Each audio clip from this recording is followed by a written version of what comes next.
products, products and more products. In a world where consumption and in fact overconsumption is becoming the norm, where do all these products end up? We think that when we hand it over to the waste management parties, to the garbage collectors, that it's problem solved. Or is it only the start of the problem? The truth is that we all aspire towards a neater, a greener, a cleaner Sri Lanka. But are we doing what is necessary as individuals, as businesses, to make this a reality?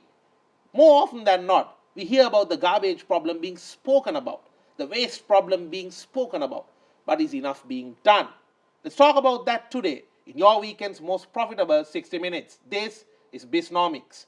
Our special guest who is joining us today is a specialist on the topic of the circular economy. In other words, making sure that the economic activities don't just end up adding more to the wastage aspects, but rather it ends up with the right level of waste management being put into practice. Well, our special guest today is none other than Mr. Sanjeewa Chulakumara, who is a chartered environmentalist and director of INSEE Ecocycle. Sanjeewa, welcome to BIZNOMICS. Absolute pleasure to have you with us. Welcome, Tharindu. Sanjeewa, when we talk about this circular economy, what exactly is a circular economy? Well, Tharindu, before going to circular economy, I would like to ask what is not circular economy. Exactly what you said.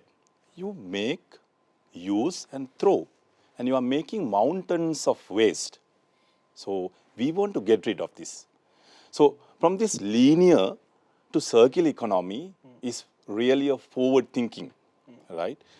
Now, the waste problem today in the world, and especially in Sri Lankan context, because of linear economic model. So when it comes to circular economy model, there are so many definitions. I'm not going to talk about this definition, and it's again an evolving subject. And there are so many scholars, so many researchers are going to talk, have done so many research on this area. But it's simply closing your loops, right?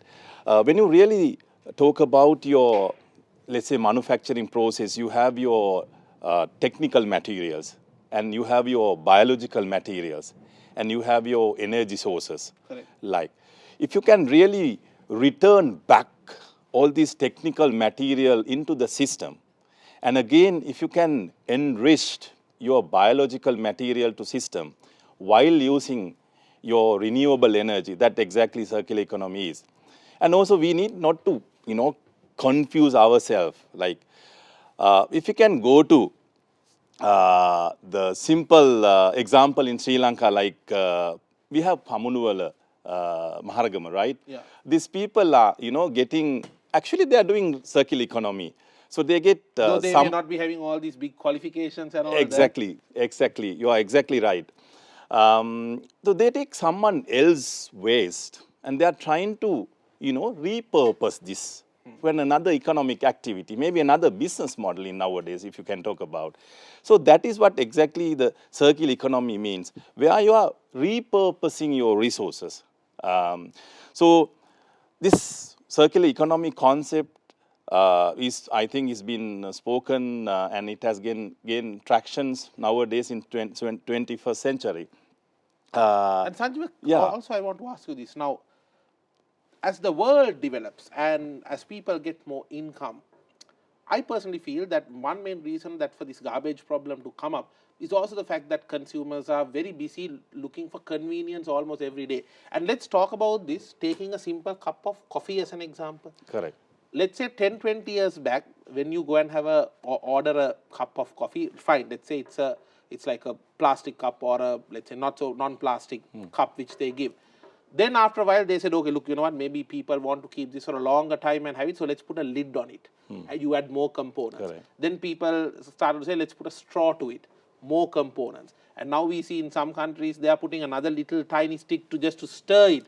We used to stir it with the straw initially, but now a separate stirring stick. And then people said, well, it's too warm to hold sometimes, let's add another little cover around it. Yeah. And then instead of that one outlet, people are like, look, I don't want to stay in the queue for 5 minutes, so add another outlet so I can now go and get it in 1 minute. Aren't all these things, this whole aspect of overconsumption with convenience in mind and not the environment in mind, is this not what is adding to more wastage in the world? I think you are exactly there. This is actually the exact root cause for the wastage in the world. If you just think about the world waste generation, it's 3.8 billion tons. 3.8 billion tons every year. Every year. Okay. Right? If I ask you, how much is the Sri Lankan waste footprint? Maybe if I talk the numbers, like it's around 3.5 to 4 million tons in Sri Lanka. Okay. So, and again, I would like to ask again a question like how many dump yards we have in this beautiful island? And these are exactly the result of linear economy. You won't believe we have about 250 plus dump yards. And again, as a practitioner, as an environmentalist especially, we were shocked to hear in 2016, in Colombo City, we had garbage mountain collapse and 34 people died. The unfortunate Meeturamulla incident. Exactly. So I'm not trying to blame anyone, but as you correctly said, I would like to bring more practical example from our country. So this, what exactly happened? We are irresponsible and we are over-consuming and overproduction. And where you get more and more waste. So that has become a problem for economy everyone. of more, in other words. Exactly, economy of more. And we are not thinking about maybe about resources, and we are thinking the resources are finite, but it's not the case. Like we need to reserve or we need to preserve this way the resources for future generation. So I want to ask you something, Sanjeewa, yes. here. Now, with regard to this, the waste management problem in Sri Lanka, I think that was my next focus, and you already addressed it to a certain extent that we are producing around 3.4 million tons of garbage every year, which I think is a crazy load to think of. Now, what about our pollution of water? Because I believe some of this is going and ending up in the waters. And they say today that there is more plastics out there in the sea rather than on land. I don't know whether these are correct or not, but these are the facts that they are sharing, some of these large organizations and institutions. And at the same time, we see with every wave, there are tiny, tiny bits of plastics that gets washed out on the shore. I believe you call it as microplastics. And these are now entering into our food supply chain. Correct. And it becomes like it's leading to so many various diseases for the younger children who end up consuming this seafood. Correct. So how bad is the situation, especially in water, the garbage situation in Sri Lanka? So I think it's really bad when it comes to Sri Lanka, the waste management consequences. I cannot say it like simple word, but I would love to bring some examples. Please do. Yeah. Tarantu, if you just think about your home, do you believe that your home is an hazardous waste generating point? So far, I don't think so. Right. But I believe I'm about to be changed in my thought. Yes. We don't sometimes believe. Let me try to bring some example like how many people are using prescribed old medicine? Prescribed? I have prescribed. You go to doctor and you get prescribed some medicine. Correct. And you get used, maybe you are given maybe 2 weeks of medication. Maybe after 1 week, you are okay, and what happened to balance? This goes to maybe garbage. And Sri Lanka, we have seen this is a problem. And again, the electronic waste is going to be a major problem.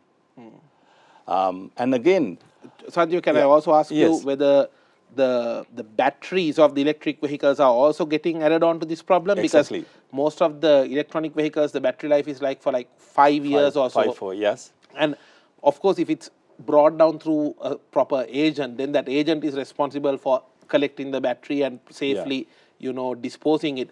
But all these other players who have been getting down electric vehicles and all that and selling, there is no responsibility. Vehicle sold, problem, the battery is not my problem. And these batteries are extremely hazardous.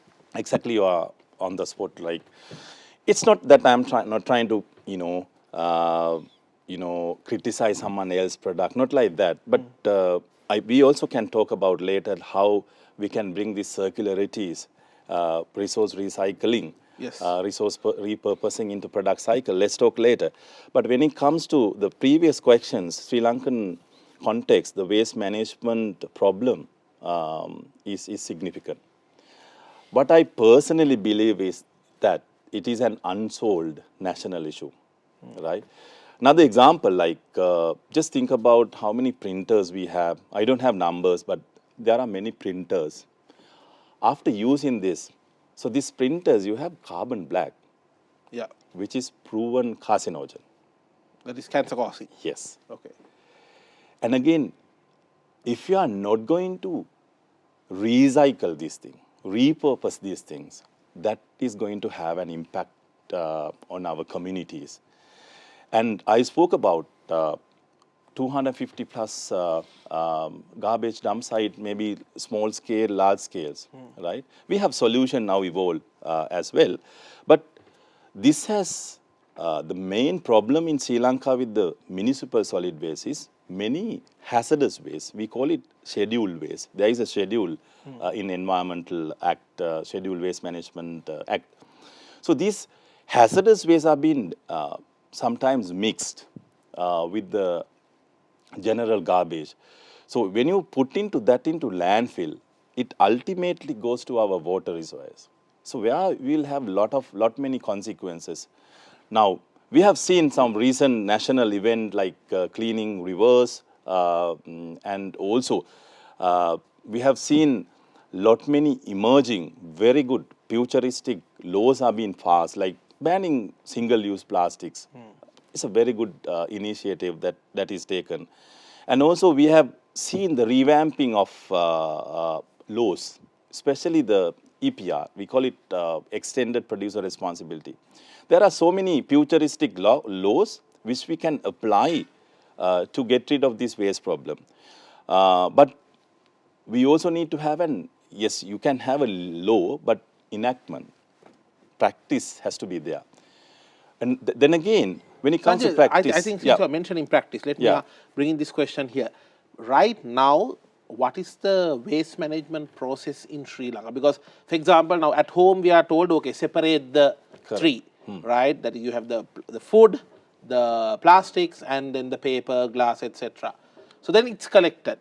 What is the process after that? And we talk about these landfills. I mean, 250 plus dump sites are there, you said, in Sri Lanka. So when the garbage is dumped onto that, what do they expect? Are we expecting it to miraculously just disappear? Or is it something where we are keeping it there and just hoping that one day the problem will get solved? Because I don't see the dump sites to be a solution. Do you see it to be a solution? it's like this. Like when it comes to the waste management processes or waste management solutions, as a waste management professionals, so we have a waste management hierarchy, right? So where we have reduce, reuse, recycle, recoveries, and likewise it goes down, and you have dump sites. Correct.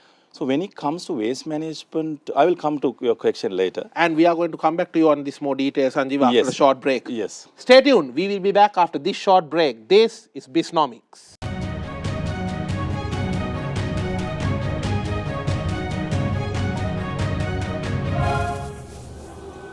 Welcome back to BIZNOMICS. We are talking about making Sri Lanka greener, neater, and cleaner.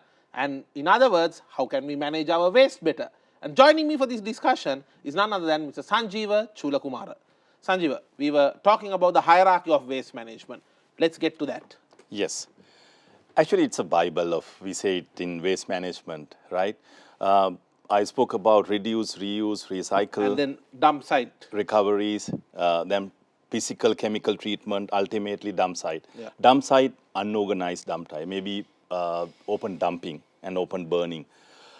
So when it comes to the waste management processes and technologies, we spoke about firstly the circular economy, right? Where we need to really think about the, we call it ESG aspect, environmental, social and governance aspects. And right? nowadays this is driving the board Exactly. agendas of companies worldwide. Exactly. So that, so when you really consider about the waste management technology, this factor comes, right? You can have an superior waste management solutions, which is costly. And we as a country also need to think about the economical solution as well, right? So when it comes to Sri Lankan context, we can divide it into ways. I would like to divide it, maybe our talking purpose, into three. We can talk about municipal solid waste. Correct. We can talk about agricultural waste, and we can talk about industrial waste. Correct. Or hazardous waste or chemical use, you name it, right? If we talk about the municipal solid waste, which is the largest in quantity. Yeah. Very About large. 60%, I believe. More than that, Tharindu. It could be 90%. So this is what the municipal councils come and collect from the homes and the businesses. Exactly. Right. So we are at the The moment. Monday morning, Wednesday morning, Friday collections. Yes. Exactly. I was in the goal yesterday, like impressed to see the effort that these local councils workers are doing to segregate this waste. Up And early in the morning by 3:34. Exactly. They are the real heroes of the city. Exactly. They are unsung heroes, I would like to say. Yes. And again, and I also observed yesterday the discipline that we have household, they separated it. Yeah. So that's where we need to start. So for municipal solid waste, I think recycling has to come in. Segregation at the point of generation. If we can segregate at the point of generation, I think, believe me, this problem can be resolved or solved quickly. Okay. But as long as you are not going to Address that. Yeah. segregate at the point of generation, this problem is going to be multiple. Now, Sanjeewa, what about when it's collected? After the waste is collected, what happens next? So basically, it depends as well. Like at the moment, we have if I talk about for the non-recyclable polythene fraction of waste, non-degradable, non-recyclable fraction of waste. We have only one cement factory, so we call it co-processing. We recover energy from that. Okay. And also, maybe So some companies are getting this waste as input to their production cycle. Okay. Exactly. And also, we can see waste to energy plants are coming in. Yes. And also, most importantly for these waste, the recycling companies. I think there are many recycling companies, very good companies. They are pitching very high level of standard. But the only problem is when they are trying to get this waste, their cost sometimes is more than virgin. So there is no intensive for them. Correct. So that is about There's no perk or benefit in doing exactly. that. Okay. And again, if we talk about quickly on the industrial waste, yes, we call it hazardous waste. Yeah. So we have thermal destruction in the country, cement, kiln co-processing. But other than that, in this country for last 2 decades, there is no solution. The main reason is the investment cost and the operational cost is really high if you really going to manage the industrial waste in high standard. And when it comes to agricultural waste, I think it's for agricultural waste, now there is an option for composting. And also in those days, rice husk, sawdust, in Moratu area, sawdust was a problem. Rice husk was the problem in Anuradhapura, Polonnaru, in that area. But now it has become a commodity. Then again, why? So these circular economy practices have been evolved. And sometimes now the rice husk being used as an energy component or at the rice mill itself. So it's now become a commodity. So when we talk about the waste management processes and the solutions, there are many solutions available in the world. But when it comes to the cost of investment, it's high.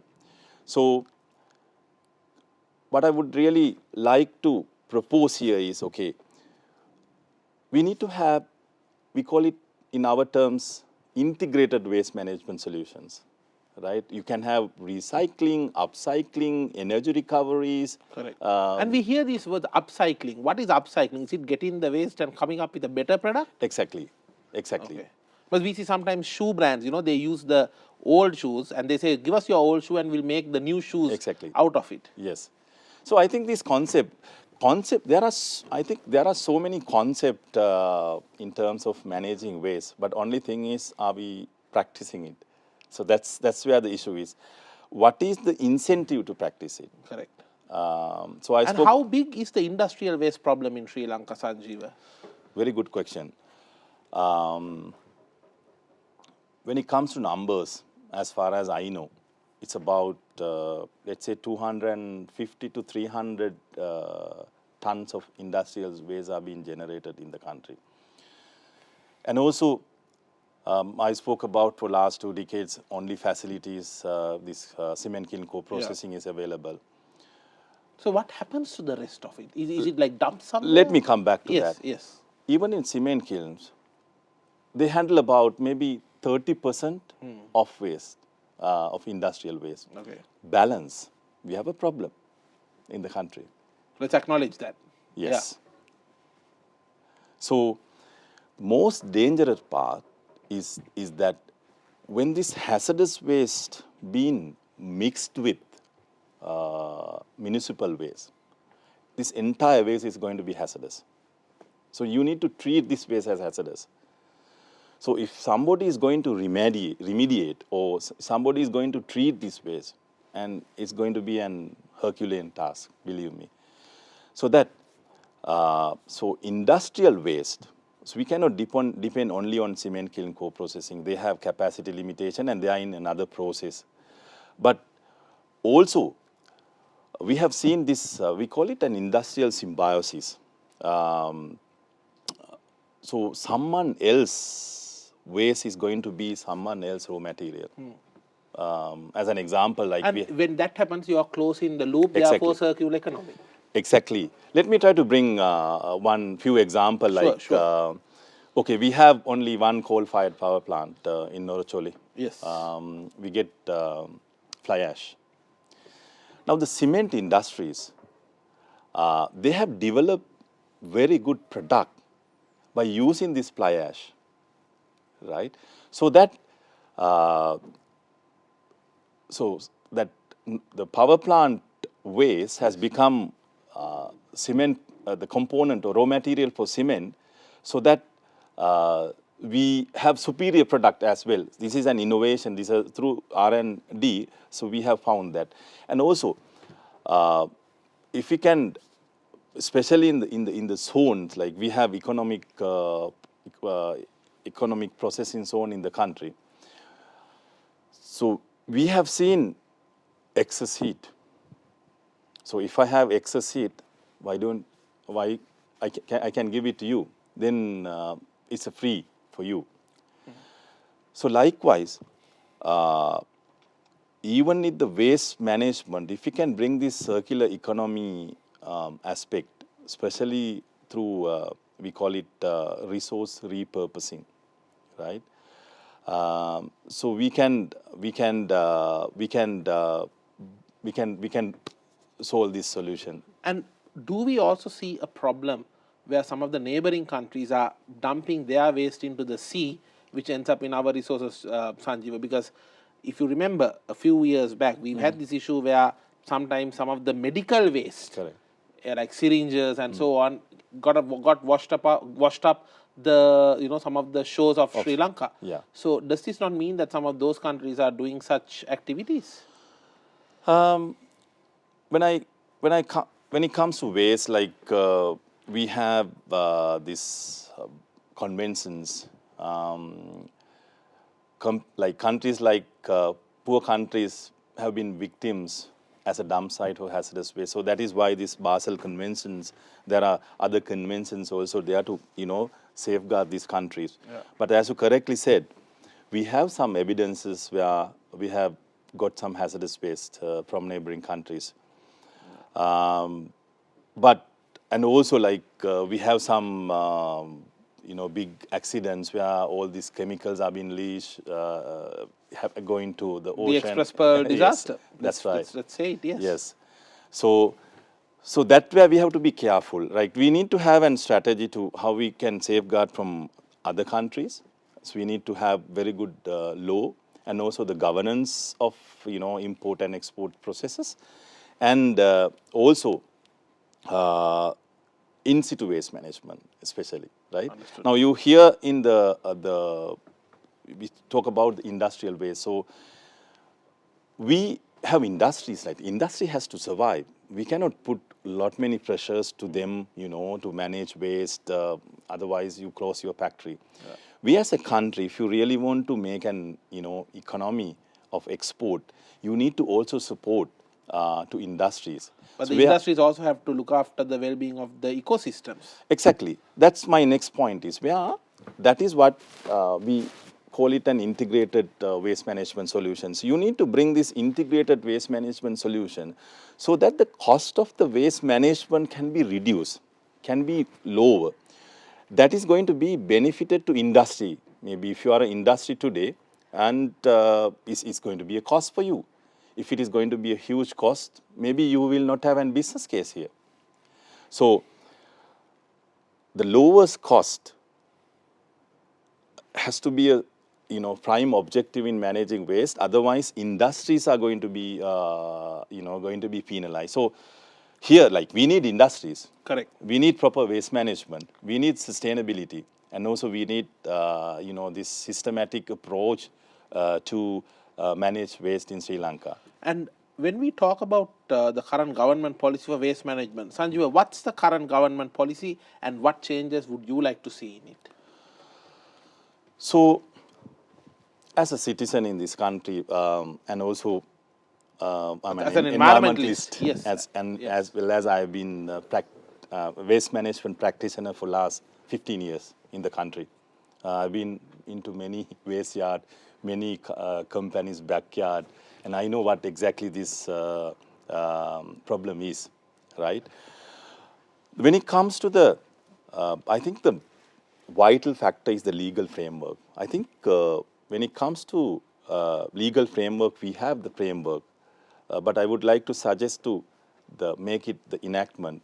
But recently, I have Sanjay, seen... when we talk about laws, we all know that Singapore has become a clean city of Asia by even fining if you are caught throwing chewing gum. Yes, exactly. But see where it is today. It's one of the cleanest cities. And we go to these countries and we say, wow, why can't Sri Lanka be like that? It comes back to us. Exactly. Lack of proper people behavior due to lack of, punishing or strict laws. Exactly.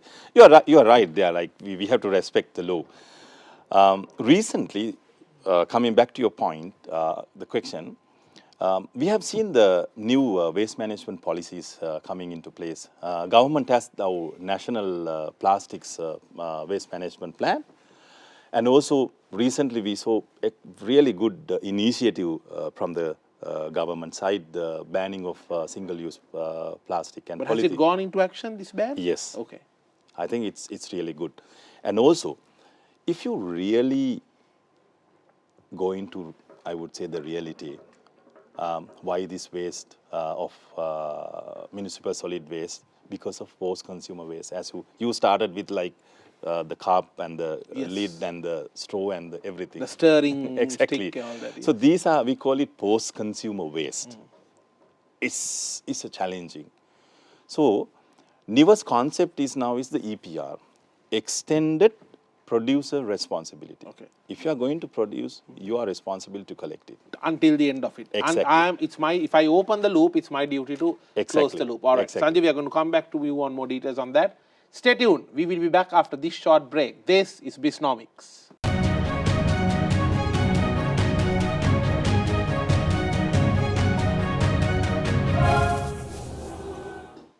Welcome back to BIZNOMICS, your weekend's most profitable 60 minutes. I'm Tharandu Amarasekara.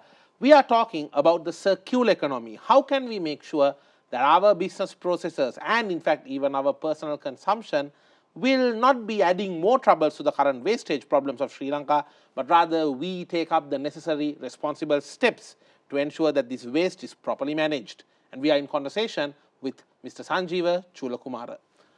Ms. Sanjeewa, now we were talking about the EPR, Extended Producer Responsibility. So if I open the loop, if I start producing something, I need to be responsible for the collection and closing. Am I correct? Exactly. Extended producer sets, concept itself gives you that an accountability of your product.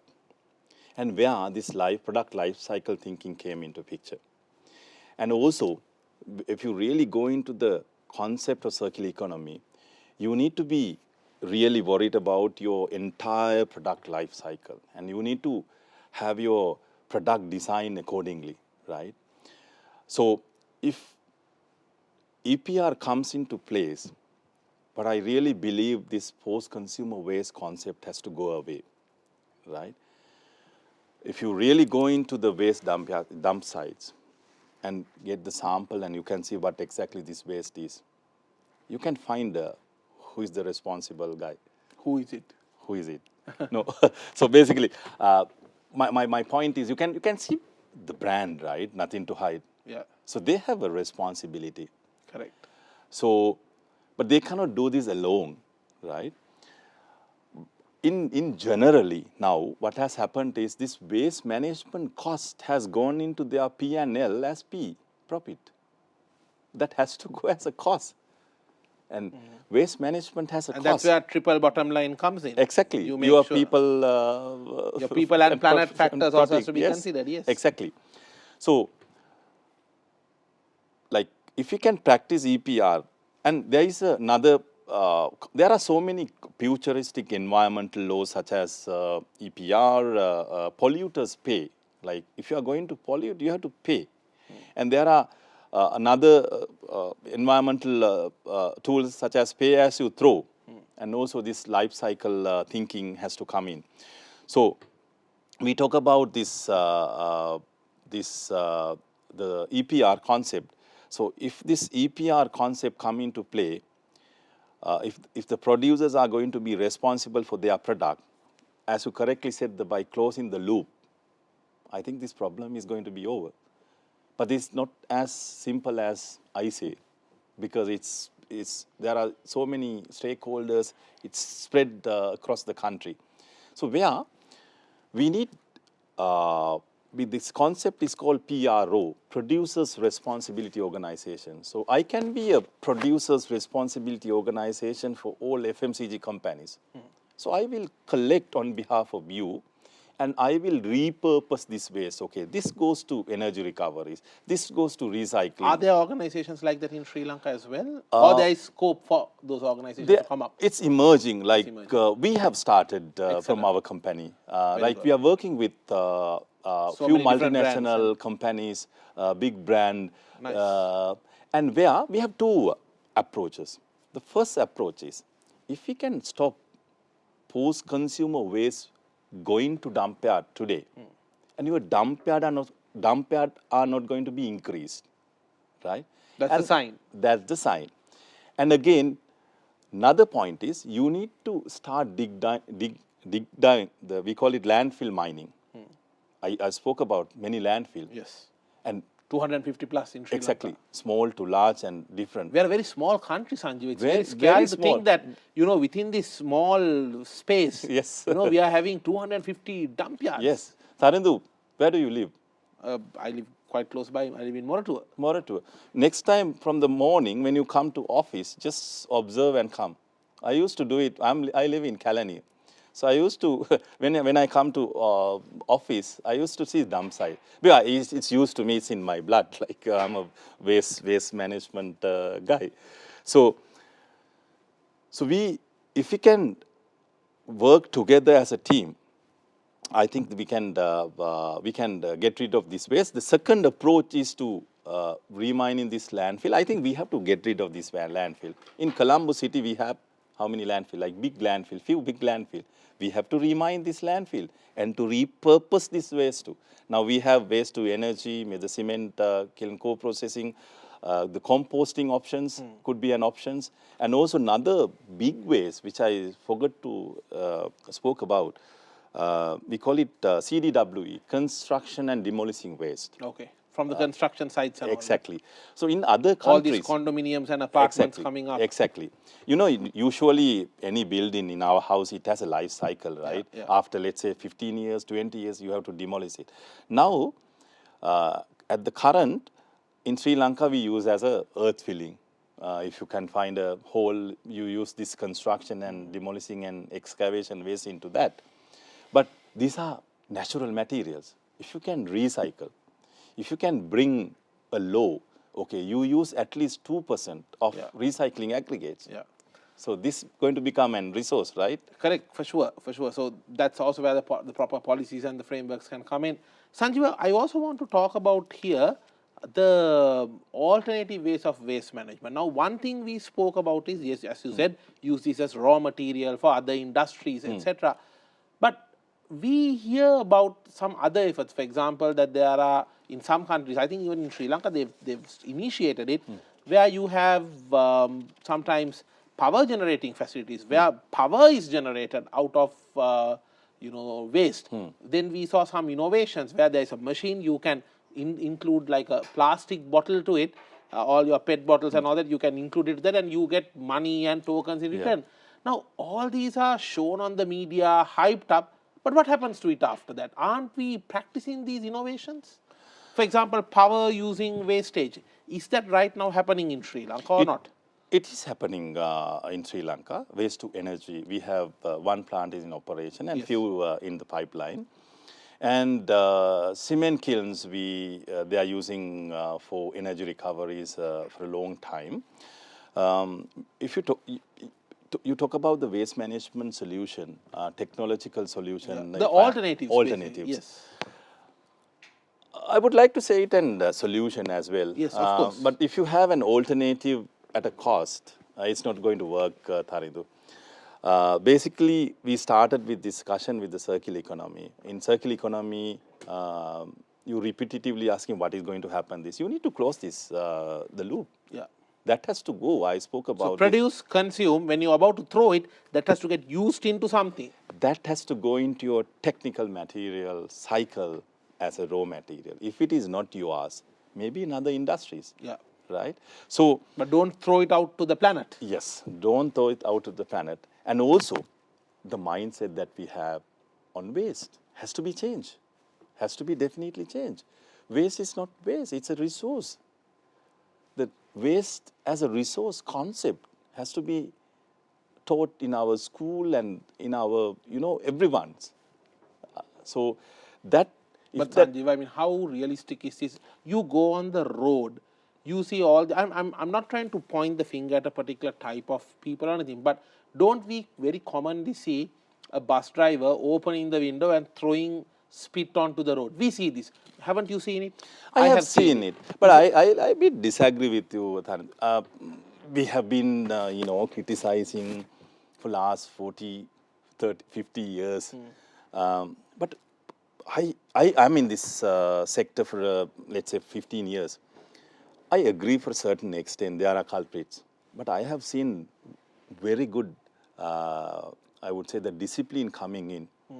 And is it enough to overcome the damage by the culprits? Not at the moment. But it's picking up. Yes. Not the picking up. It has gone into some extent, Tharindu.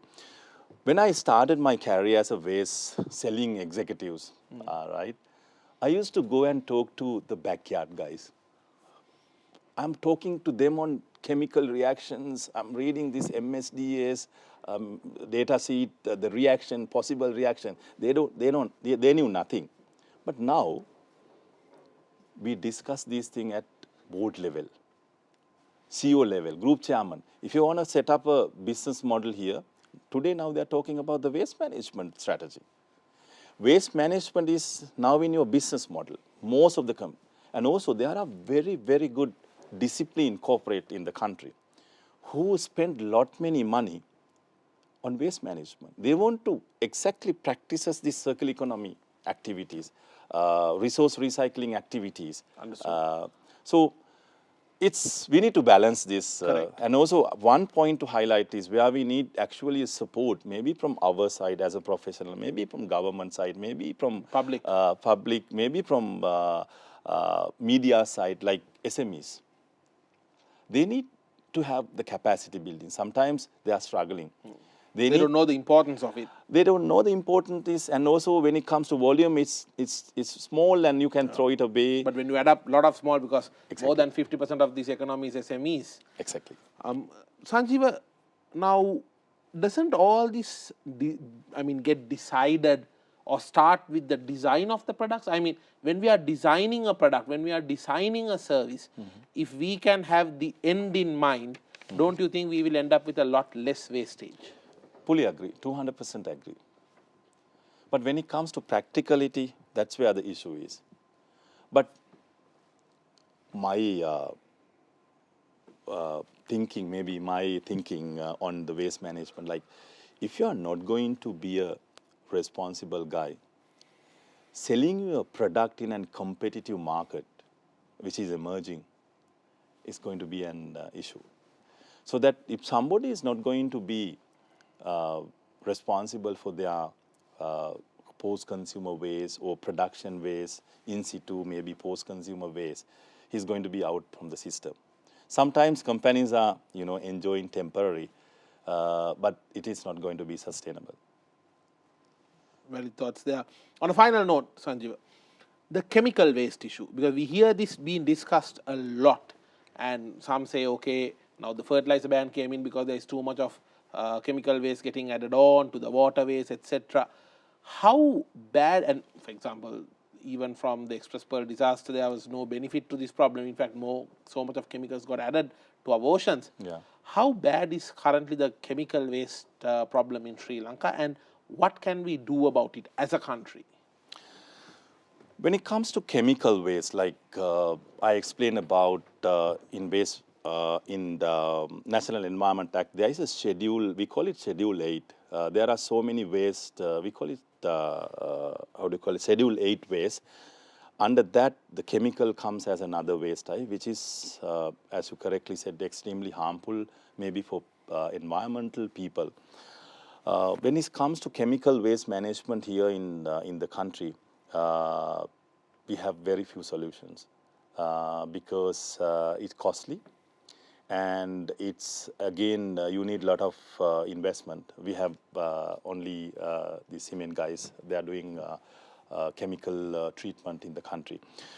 If I ask you, when it comes to chemical waste management, how many laboratories? Maybe you have analytical laboratories, you have medical laboratories, you have large-scale laboratories, and all laboratories discharge waste. Yeah. So if you really quantify this waste, it's going to be significant. And we see so many laboratories in so many different places of this country. Exactly. And Big also ones, the small ones, the tiny one-room ones, and all that. Exactly. So if you are not going to manage this waste, you spoke about this goes to our rivers and all, and to soil, etc. Yeah. So we have to quantify the problem. And again, recently, actually from my company, so we dispose about 50 plus metric tons of abundant chemical. You won't believe, we found some chemical more than 50 years old. Oh, wow. From the leading universities. They didn't have a solution. From the research institute, they didn't have a solutions. And also, when it comes to chemical handling, especially, it's really risky job. Yeah. If you mix two chemicals, we need professionals who can handle that exactly, as well. and the systems. Yeah. So a lot more to be done. Exactly, a lot more to be done.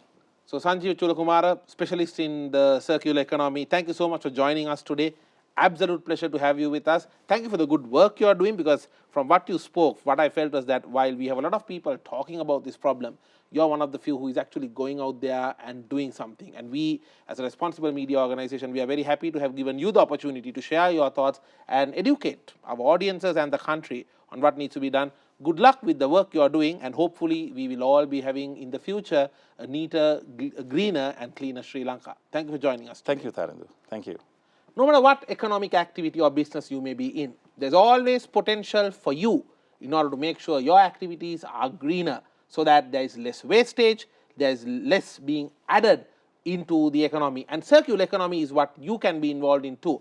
Start by asking, how can I design my products or services so that there will be less waste? And any waste that is there, how can that go as input to another industry. Not only will it make environmental sense, it will also make economic and profitability sense as well. I'm Tharindra Amarasekara, and no matter what business you may be in, not only may it be profitable, but also may it be greener to our beautiful Sri Lanka. I'll see you with the next episode.